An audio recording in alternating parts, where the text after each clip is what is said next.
are lactose intolerant. I mean, that's the normal state of affairs. Why would your body create this enzyme to digest lactose after weaning, after infancy? It doesn't make any sense. 73% of African Americans are lactose intolerant, 95% of Asians, roughly 70% of Native Americans, and about 53% of Hispanic Americans are lactose intolerant. Our government is encouraging Americans of color to eat foods that it knows is going to make them ill. Ultimately, what that boils down to is the government is telling me as an African American to eat food that's going to make me ill for no health benefit so that it will benefit dairy farmers.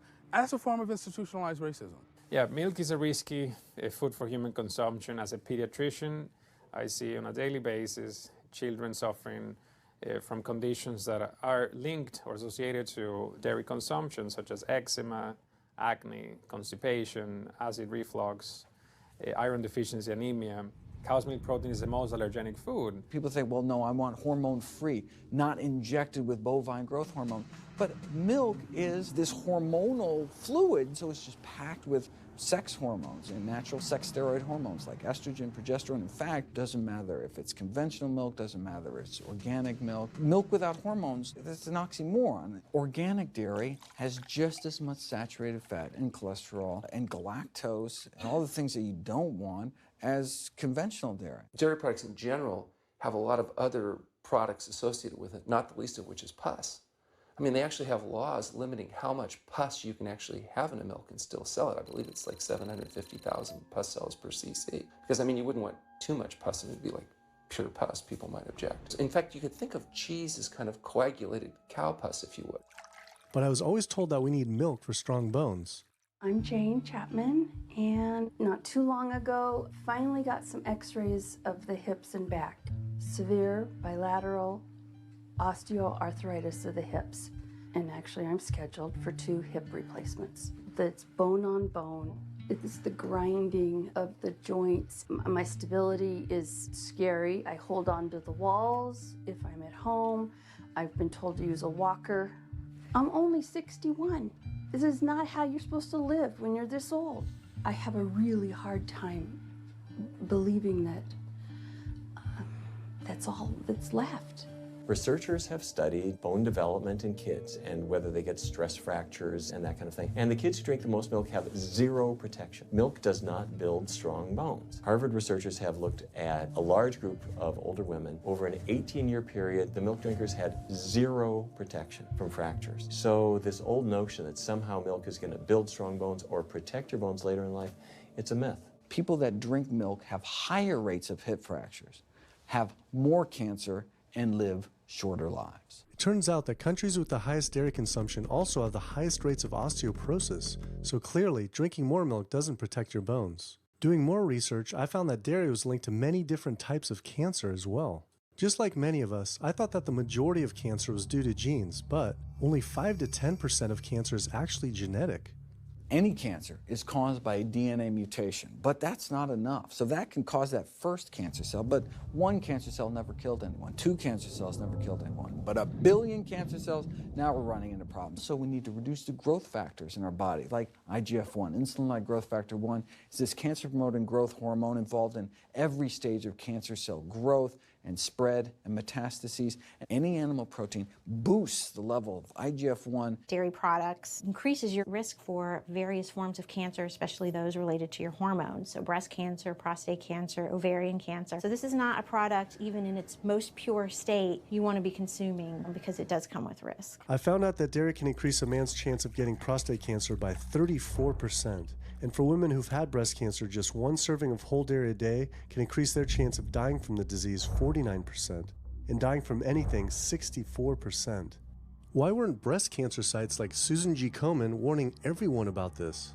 For calling Susan G. Komen, this is Jocelyn. How may I help you? So we're wondering why you don't have a huge warning about the dangers of consuming dairy on your website when there's a direct link to breast cancer.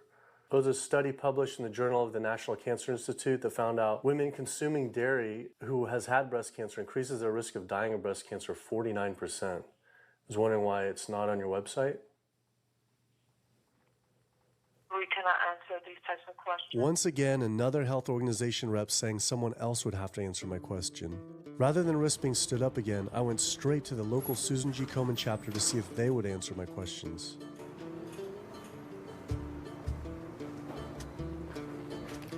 They didn't want to answer my questions in person either, and told us to stop filming, but promised they would connect me to the national office directly.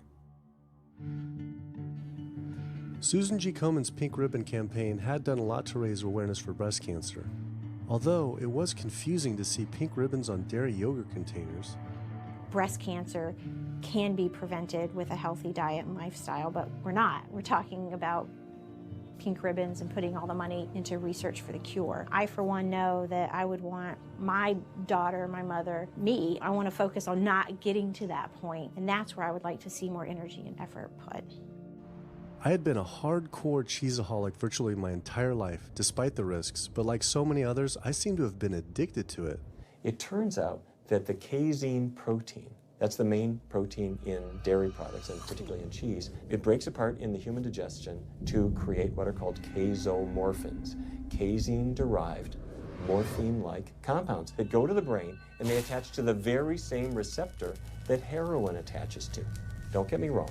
They're not as strong as that, but they are strong enough to make you come back again and again and again, despite the fact that you're gaining weight, you're more unhealthy than you've ever been, but that cheese just calls out to people. Casomorphin may play a role in SIDS, and sudden infant death syndrome, may play a role in autism. This is one of the reasons why we don't want infants drinking milk from cows. Human breast milk has 2.7 grams of casein per liter, compared to 26 grams per liter for cow's milk. That's practically 10 times more. No wonder it's so addictive. This talk about addiction made me think about all the drugs animals are fed. I went to the headquarters of the Center for Food and Safety, the nation's leading FDA government watchdog group, to see how concerned we need to be about drugs in our food. So that we know of, there are at least 450 different drugs that are administered to animals, either alone or in combination. These drugs are given to animals for a variety of reasons, very, very few of which are actually beneficial to consumer health. We've got drug companies that work real hard to make sure they can sell lots of drugs to people raising cows, pigs, and chickens. The pharmaceutical industry sells 80% of all the antibiotics that it makes in the United States to animal agriculture. Antibiotic residues are found in meat, other antimicrobials are found in meat, there has been ractopamine found in meat, there's been hormones found in meat. So right there you're talking about 4 different drugs. It could be, in the same piece of meat. The pharmaceutical company is supposed to show the safety of animal drugs. They're not really testing to see what the impacts of these drugs are on humans. They're really looking to see what the impacts of these drugs are on animals. When we try to get information on some of the health studies and the environmental studies from federal agencies, we get back page after page of blacked out information because the company claimed confidential business information. Consumers have no idea what is in the products that they consume. So how sick something makes me and how bad it pollutes the environment is a secret for a company. In the animal agriculture industry, as in the tobacco industry, these companies really have a vested interest in making sure that the public doesn't have information about their effects and what risks are really posed to consuming them. Have this system where animals are living in their own waste, they're living next to animals that are sick or even dead, and they're stuck in cages with these animals. The bacteria tends to spread, so that the pathogens that are being created in these filthy conditions are breeding resistance to antibiotics, and the public are becoming exposed to those. We already have people dying from salmonella and other things that you eat. We're having about 3,000 people die every year in the United States. That's more than the number of people that were killed in 9/11 in the Twin Towers in New York. If we had some terrorist organization killing 3,000 people a year, we would be all over it. The antibiotic-resistant bacteria deaths that we have, on top of that, you get 20,000 people dying a year. That's 7 9/11s every year. Can you imagine if that many people were being killed by some terrorist group in the United States every year? We would find them. You know, the World Health Organization has said we're nearing a post-antibiotic era in medicine. You'll be at risk in minor surgeries to have a fatal infection. You'll be at risk going to the dentist if you have a tooth extracted. Or it'll be like Civil War medicine. You get an infection in your leg and you cut your leg off. So you have this very dangerous situation. By crowding these animals in, they become a perfect engine for generating a new flu virus that can come out into the community. If you lived near a swine spray field, not even the CAFO, but the waste disposal field, you were 3 times more likely to have a MRSA infection. You can't see how it impacts the average person's life in Duplin County, North Carolina, and not be a little upset about it. From an environmental standpoint, from a community standpoint, from all other aspects, North Carolina, we're in a state of emergency. We've already had bouts of swine flu, or H1N1 as they prefer to refer to it. That particular swine flu incident was originated on a farm here in North Carolina. There's approximately the same number of hogs in North Carolina as there are people. Between 8 to 10 times the amount of feces is produced by a hog, an adult hog, as compared to an adult human. 10 million pigs in North Carolina produce the waste equal to 100 million humans. This is the equivalent of the entire U.S. eastern seaboard flushing their toilets into North Carolina. But there is no waste treatment. The pigs' waste falls through slats in the floors of the sheds they are forced to live in. It is then pumped into giant waste pits, which leach into rivers and streams, and is pumped out unfiltered onto fields, further polluting the environment and neighboring health. When you go back and you look at where these hog facilities are located, there's a disproportionate number of them that are located near communities of color, low-income communities. It is definitely a human rights issue. My sister, she have asthma, and you know, her brother, he have asthma. He's 3, and we don't know what she might have. I have asthma, I have sinus, I have sarcoidosis, that's the bacteria, and I have a pacemaker, which is 6 sinus syndrome. But you know, mostly everybody in this neighborhood got asthma or either cancer. My neighbor there died from cancer probably just last year. My nephew down the street, he's got cancer. He's in terminal cancer, stage 4. He's not a smoker, not a drinker. And it's not in his lungs. It's in his lymph nodes. But see, if you live here and saw the way they do, you wouldn't eat no pork. Well, I don't eat bacon because I know where it comes from. When they die, they go into a box and they decompose because they swell especially from the heat. A truck come and pick them up, take them to the processing plant in Rose Hill, brown them up into feed, and feed it back to the hogs. If I come out this door, if he's spraying there, it's gonna come in my face. It hit you right in the face. Smell like something that you have never smelled before. It smells worse than a dead body. It's the family graveyard. I have my grandmother out there, my sisters, my brothers. When we go to the funeral, he used to spray. During the funeral? During the funeral, yes. During the funeral. Yeah, he spray. And when the people come, everybody be closing their nose up, saying how it stinks. They can want to have a cookout on Sunday, he'll spray. Do you think he does it on purpose? I think so. Because he just sprays Sunday. He always sprays Sunday. And in most of these area, hog houses and turkey house is in the black area or the Hispanic area. It's either or. Do you think it's also a civil rights issue? Yes. Yes, I do. Yes, I do.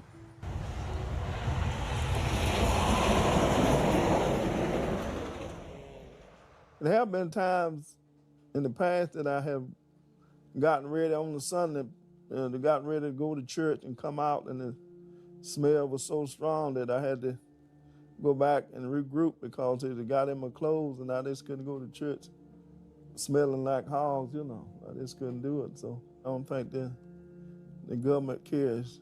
They care more about corporations than do people, individuals.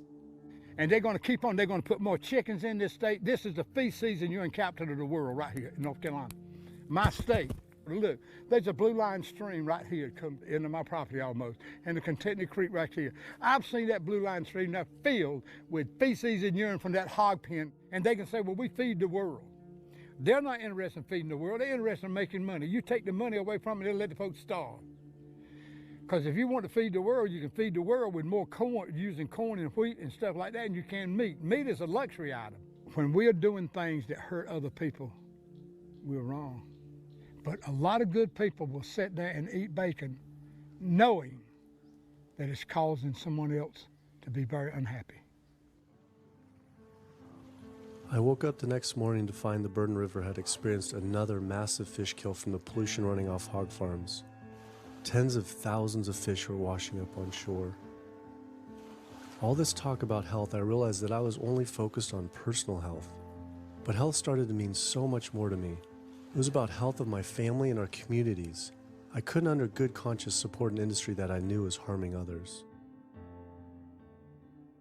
Pollution from animal agriculture isn't just an issue in North Carolina, though. Raising animals for food produces more greenhouse gases than the entire transportation sector. It is a leading cause of rainforest destruction, species extinction, ocean dead zones, and freshwater consumption.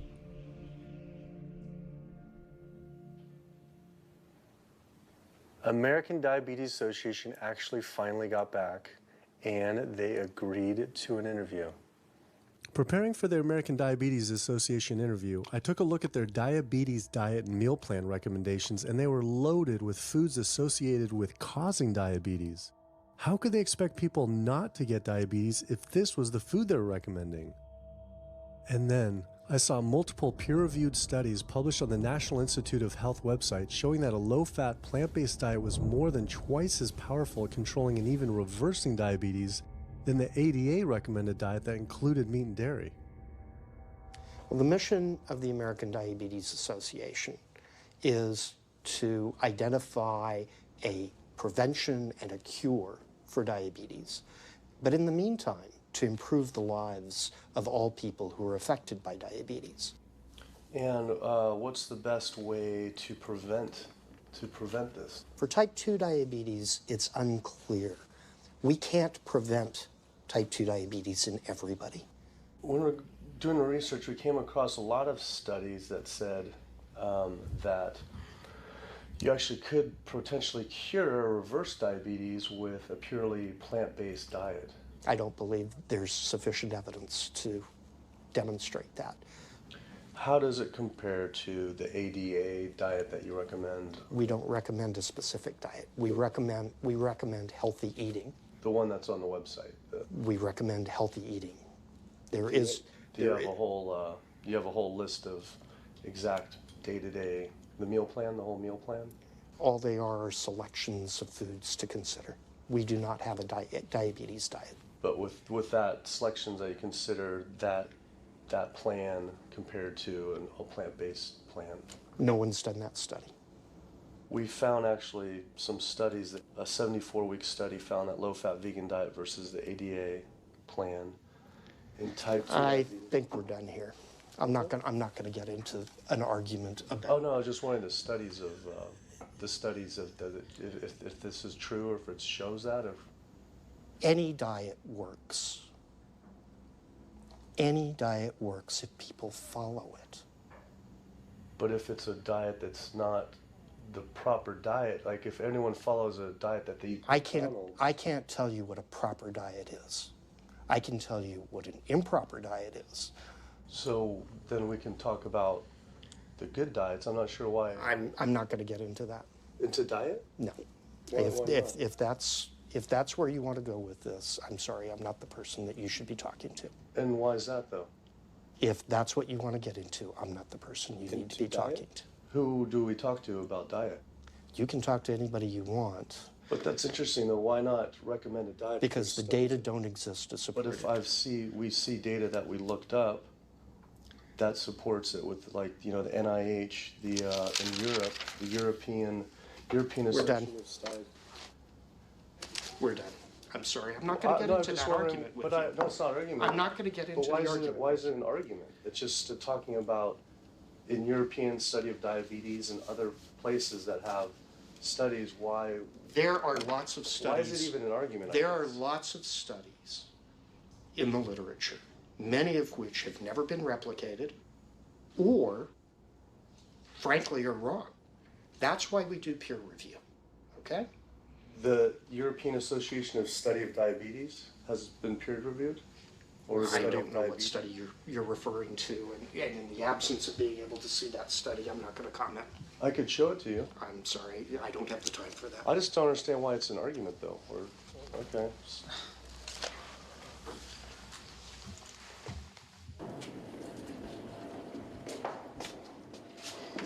That was interesting. What he wanted to talk about was people living longer with diabetes. But once you mention eliminating diabetes or prevention, oh, whoa, now you cross the line. Prevention and cure, whoa, let's not go there. Not only did Dr. Ratner, the chief medical officer of the American Diabetes Association, not want to talk about diet, but the fact that he had such an emotional reaction to my question made it feel I was digging into something that he didn't want uncovered. I had always thought there was no prevention for type 1 diabetes, but then I did research and came across countless studies referencing the link between exposure to dairy at a young age and type 1 diabetes. I mean, this is a food made for baby cows. Cow milk protein gets into the bloodstream, and the body says, hey, this isn't supposed to be in the bloodstream. It makes antibodies to the cow.